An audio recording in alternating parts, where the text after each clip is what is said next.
39. The unfaithful servant of Helena.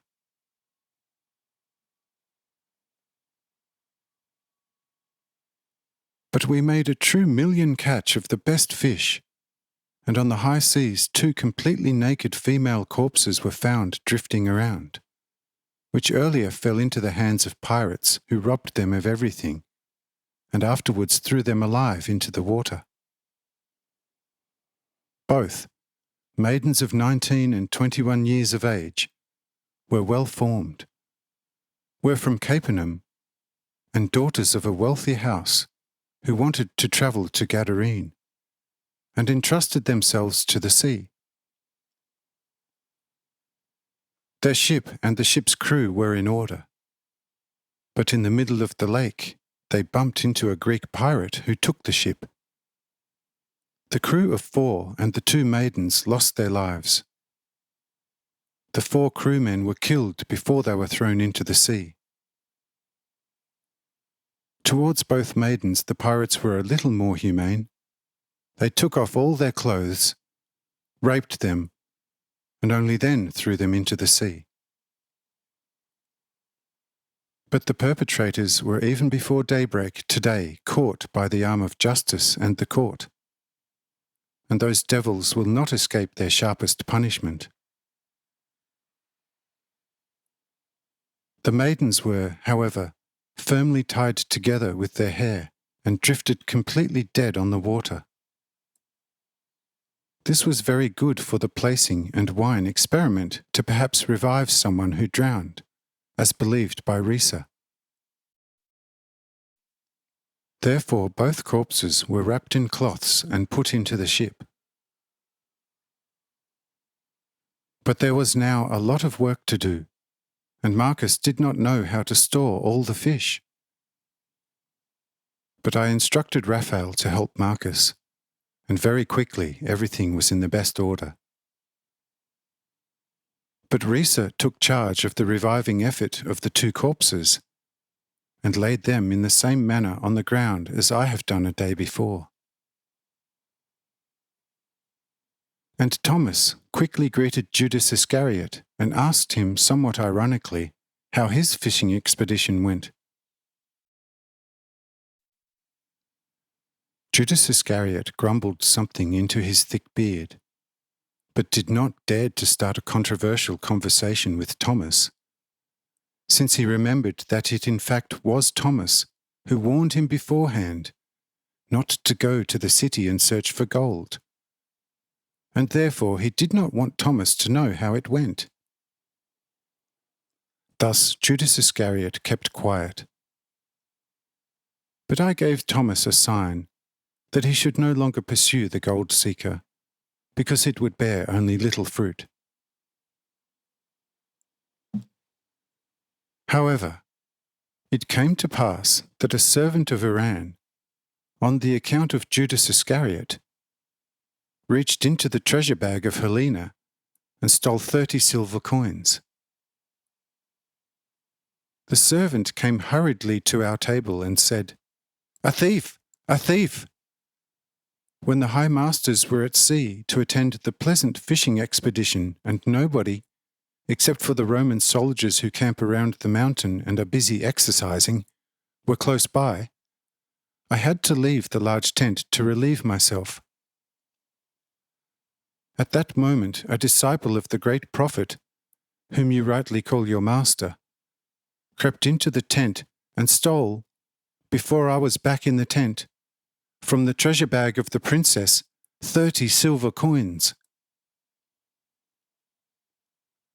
When I entered the tent, I found him embarrassed in the tent, with his eyes searching the ground, as if he was searching for a lost item. I spoke to him quite gruffly, since he looked suspicious to me, but he was frightened and immediately left the tent. Initially, I did not expect any wrongdoing by a disciple of the big prophet, but when I walked up and down in the tent, I noticed the treasure bag of the most elated princess, because it was not in the same order as it was known to me before. For being a confidant, I was familiar with the numeric content of the treasure bag. I took the bag and counted the precious content, and see, 30 silver coins were missing.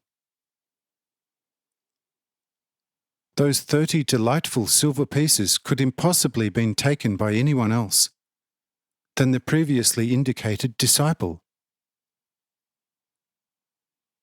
Most submissively, I want to report this in time, so that in the end no suspicion falls on me who is innocent.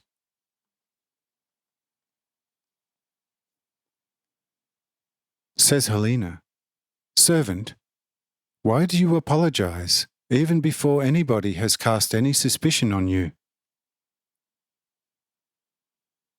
Says the guard, "Most merciful princess, I do not apologize, but most dutifully I simply report the theft carried out by the disciple of the great prophet."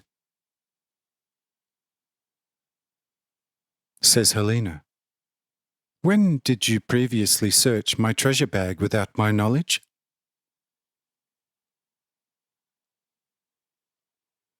Says the guard, "Oh, immediately after the elated, most merciful princess left the tent in my care. There were in all 600 coins, but now there are only 570. Apparently there are 30 coins missing, which nobody else could have taken than this disciple. Since I'm as guard responsible for the elated treasures, I must know what and how much I have to guard. And as an old, loyal servant, I cannot be blamed if I on time familiarize myself about what and how much I have to guard.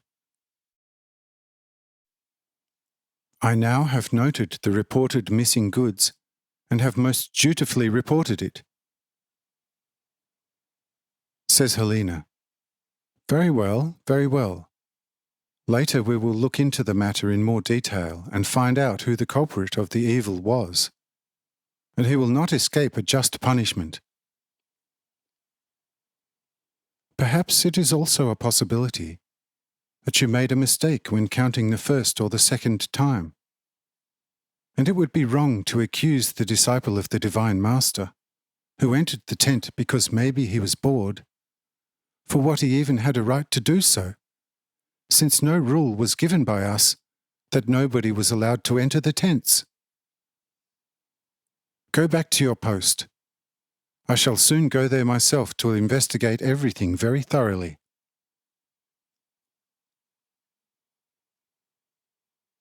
With this answer, the guard went away, and his first task was to put the 30 coins as quick as possible back into the bag, so that the princess was right with her remark, in that he made a counting error. When he was finished with this operation, he became very embarrassed. What he was going to say during the investigation. So he thought that it would be best to go back to the princess, to ask her for forgiveness, and thereby show to her that he made a counting error and that he did a great injustice to the disciple. Thought and done. After a few minutes he returned and explained it to the princess, and at the same time he asked her to let go the promised investigation, since no crime was committed any more. When doing so, he still looked very embarrassed, since he knew that King Uran punishes nothing more sharply than a lie and theft.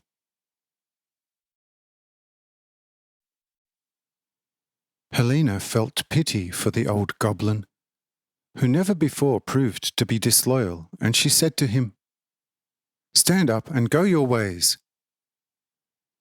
It wasn't nice of you that you wanted to revenge yourself in such a low manner on the disciple of the Lord, just because you don't like him, but who never did any harm to you, except that, since we are here, you can't stand him. See, this was evil of you, and you deserved to be sharply punished. since now everything is quite clear to me how you have acted." Here the servant starts to tremble. And Judas Iscariot, who listened with great attention to this dialogue from a distance, came to the servant and said to him, "Indeed, you have acted bad against me and without any reason, but I forgive you. Yes, I was in the tent, and when I was nearly only a few moments inside, you fiercely confronted me from behind, and I went my ways. But there was never any mentioning that the treasures of the tent had been violated.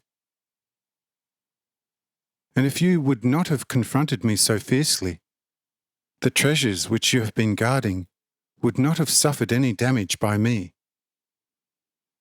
In short, let it be as it may be. I have forgiven you. But with your masters you must see to it yourself how to get along well.